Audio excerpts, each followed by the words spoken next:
بسم الله. وأول حاجة أحب أبدأ بيها الصلاة على سيدنا محمد. وما تنسوش تدوسوا لايك وسبسكرايب واشتركوا في القناة. ويلا فعلوا رمز الجرس عشان يوصل لكم كل جديد وعيلتنا تكبر معاكم. وما تنسوش مستنية رأيكم في الكومنتات. أنا نازل يا حبيبتي. تحب أجيب لك إيه عشان عزومة بكرة؟ حبيبي يا أحمد، ما تتعبش نفسك. أنا بكرة هنزل أجيب كل حاجة من السوق. ده أنت كفاية إن أنت عزمت أهلي. لا يا حبيبتي، ما تنزليش ولا تتعبي نفسك. انا هجيب لك كل حاجه، وكمان اهلك هم اهلي. الو. ايوه يا ماما. عامله ايه يا حبيبتي؟ الحمد لله يا هاجر، انا كويسه. طمنيني عليك انت والولاد، عاملين ايه؟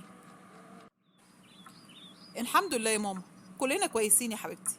المهم، انا بكلمك عشان ااكد عليكي العزومه بكره. ما تتاخريش بقى انت وبابا. والله هتتعبي نفسك يا هاجر. طب كنا احنا وبس، انا وابوكي. لازم يعني كنت تعزمي اخوكي ومراته؟ هتعملي الاكل ده كله امتى وازاي؟ ولسه هتنزلي تشتري؟ ما تقلقيش يا ماما، احمد هيجيب لي كل حاجه النهارده. وانا هطبخ ان شاء الله وحضر كام حاجه كده بالليل. وانت عارفه احمد ما بيحبنيش انزل السوق خالص. ربنا يا بنتي يكرمه ويخليهولك. هو في حد زي احمد؟ الو. ايوه يا احمد. كنت. الو. حضرتك صاحب التليفون ده عمل حادثه، وهو دلوقتي في المستشفى. ايه اللي حصل يا بنتي؟ ما اعرفش يا بابا. انا بكلم احمد على التليفون، لقيت واحد رد عليا وقال لي ان ده تليفون واحد وداه المستشفى وتعبان. فكلمتكم وقلت لكم، وجيت هنا على طول. بس محدش لسه خرج عشان يطمني عليه. بص يا مدام، استاذ احمد الحمد لله كويس. هو بدأ يفوق، بس عندنا مشكلة. مشكلة؟ مشكلة ايه يا دكتور؟ خير؟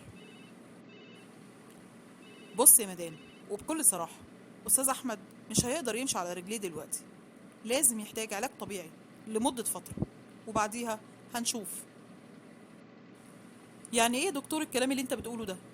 يعني احمد مش هيقدر يمشي على رجليه تاني؟ بص يا مدام، انا مش هقدر اتكلم دلوقتي في اي حاجة الا بعد العلاج الطبيعي ونشوف النتيجة. وبعدين خلي امرك في ربنا كبير، وان شاء الله استاذ احمد هيتحسن. احمد فين؟ احمد اخويا فين؟ تعالي يا سهى، اهدي، اقعدي وانا هفهمك على كل حاجة. ايه؟ ايه الكلام اللي انت بتقوليه ده يا هاجر؟ يعني ايه اخويا مش هيقدر يمشي على رجليه تاني؟ هو ده الكلام اللي الدكتور قاله لنا يا سهى. لازم نستنى العلاج الطبيعي، وبعد كده هنشوف هيقدر يمشي تاني ولا لا. ادعي له انت بس. ربنا يشفيك يا حبيبي، ربنا يشفيك يا اخويا. نورت بيتك يا احمد. شكرا يا هاجر. لو سمحتي، انا عايزه ادخل اوضتي. ليه يا حبيبي؟ ما تخليك قاعد معانا شويه. لا معلش، انا عايزه اخش انام شويه. دخليني اوضتي لو سمحتي. ها يا هاجر، محتاجه حاجه تانية اساعدك فيها قبل ما امشي؟ شكرا يا سهى. انتي من ساعه اللي حصل وانتي بقالك شهرين هنا، رايحه جايه. ريحي بقى شويه. ما تقوليش كده. وبعدين انا مش هستريح الا لما اخويا يقوم بالسلامه. الو. ايوه يا سهى. معلش يا حبيبتي، بكلمك بدري شويه. ما تقوليش كده يا حبيبتي. خير في ايه؟ طمنيني. احمد في حاجه تعبان؟ لا ما تقلقيش، احمد كويس. بس بصراحه انا عايزه اطلب منك طلب ومحرجه. قولي يا حبيبتي، في ايه؟ اتفضلي.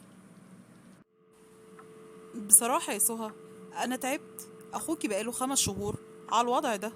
وبصراحه يعني موضوع البامبرز اللي هو بيلبسه ده، انا مش متقبلاه ومش مستوعباه. حتى البنات صغيرين ما يقدروش يساعدوني. فيعني فكرت كده وبقول لو ينفع تاخديه عندك. انت تقدري تخدميه، وولادك ما شاء الله ولدين شباب يقدروا يساعدوكي انك تدخلوه الحمام وتودوه كمان جلسات العلاج الطبيعي. وانا والبنات هنبقى نيجي كل شوية نبص عليه. ها؟ قلتي ايه؟ تفتكروا سهى هترد على هاجر مرات أخوها تقول لها إيه؟ ده اللي هنعرفه في الجزء التاني والأخير. استنونا.